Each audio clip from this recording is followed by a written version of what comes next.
वज़ीर दिफा ख्वाजा आसिफ ने दावा किया कि मुल्क के मौशी हालात बेहतर हो रहे हैं, लेकिन मुखालिफिन चाहते हैं कि अवाम की मौशी हालत दुरुस्त ना हो, मुल्क में अफरा तफरी हो ताकि उनके एहतसाब का अमल रुक जाए। वो सियालकोट में तकरीब से खिताब कर रहे थे।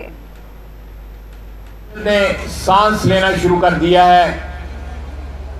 हमारे मुखालफों ने, जो इस मुल्क के भी मुखालिफ हैं, वो इस वतन अजीज का अपने इक़्तिदार के बगैर तसव्वुर भी नहीं कर सकते इसके वजूद का।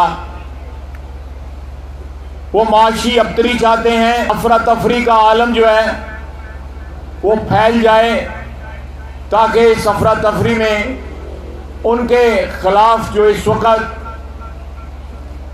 उनका जो एहतसाब हो रहा है, जो लूट मार उन्होंने की, जो इस मुल्क के साथ खिलवाड़ किया, उसका जो हिसाब किया जा रहा है, उस हिसाब से किसी तरह उनकी जान छूट जाए।